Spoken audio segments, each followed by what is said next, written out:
বেঈমানের মতো এভাবে নির্বাচনের কথা বলতে লজ্জা লাগে না? আমরা আমাদের জায়গা থেকে নির্বাচন চাই।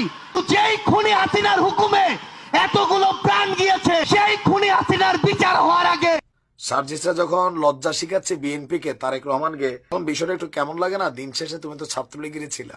অনেকে বলে যে না, এটা তো ছাত্রলীগ বিএনপি খেলা হচ্ছে। সার্জিসরা কি জুলাই আগস্টের বিচারের দাবিতে আসলে সোচ্চার, নাকি পেছনে অন্য কিছু? সমীকরণটা বলছে পেছনে হচ্ছে রাজনৈতিক ক্ষমতা।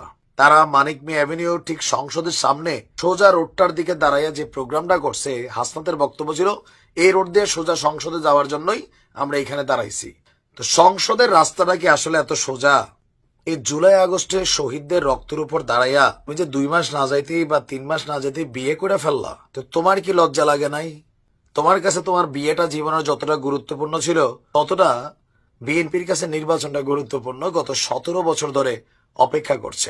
রাজনীতির মাঝে নতুন এক সমীকরণ আমরা দেখতে পাচ্ছি, বিশেষ করে যখন আমাদের প্রধান নির্বাচন কমিশনার নাসির সাহেব তিনি বলছিলেন যে আগামী ডিসেম্বরে জাতীয় নির্বাচনকে মাথায় রেখে আগামী অক্টোবরে, মানে এখন মার্চ মাসের প্রায় মাঝামাঝি সময় চলে আসছে, অক্টোবরে নির্বাচনের তফসিল ঘোষণা করা হবে। ইভেন তারা কোন শক্তির চাপের কাছে মাথা নত করবেন না।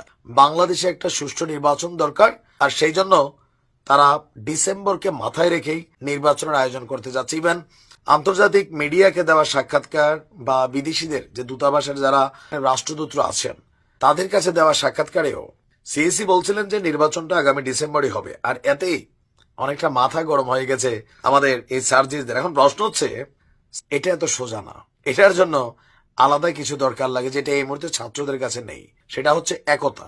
ইভেন জাতির যে আশা আকাঙ্ক্ষার জায়গায় তারা আজ থেকে 6 মাস আগে অবস্থান করত, এখন তাদের যারা টিম মেম্বার স্টুডেন্টসরা তারাই তাদেরকে প্রটেস্ট করার জন্য মানে নতুন রাজনৈতিক দল চিন্তা করছে। খেয়াল আছে তো, ইসমাইল সম্রাট তিনি বলছিলেন যে প্রাইভেট সহ অন্যান্য যারা স্টুডেন্টরা আছে, বৈষম্য বিরোধী সমন্বয়করা, তারা নতুন করে একটা রাজনৈতিক দল মাঠে আনতে পারে। বিএনপির বক্তব্য যে আমরা দীর্ঘদিন যাবত 16-17 বছর যাবত যে নির্বাচনের জন্য এতগুলা মানুষ জীবন দিয়েছে, বিএনপির অনেক মানুষ মারা গেছে, গুম হয়েছে, খুন হয়েছে, বা জামাতও এই জিনিসটাই চাইতো।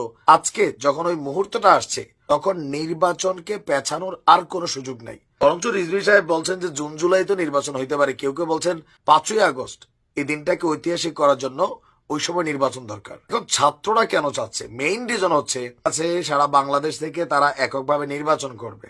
এই যে সাংগঠনিক অবকাঠামো, দলীয় কর্মকাণ্ড, দলকে গোছানো, কর্মী নিবন্ধন, তাদের মাঠের শক্তি বৃদ্ধি করা, সকল কিছু মিলিয়ে তাদের সময় দরকার। আর এই সময়টার জন্য প্রধান বিষয় হচ্ছে তারা চাচ্ছে নির্বাচনটা পেছাক।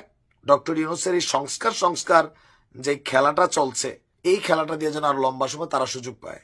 ওদিকে আসিফ বলছে ভাই এই দলের সাথে আমার সম্পর্ক নাই, আবার আসিফের আব্বা নির্বাচনের জন্য মানুষের কাছে দোয়া চায়। সাংঘর্ষিক না এদের এইসব অ্যাক্টিভিটিস? সার্জিসরা যখন লজ্জা শিখাচ্ছে বিএনপি কে, তারেক রহমানকে, তখন বিষয়টা একটু কেমন লাগে না? দিন শেষে তুমি তো ছাত্রলীগেরই ছিলা। অনেকে বলে যে না, এটা তো ছাত্রলীগ বিএনপি খেলা হচ্ছে। নির্বাচন অ্যাজ সুন অ্যাজ পসিবল হওয়া দরকার।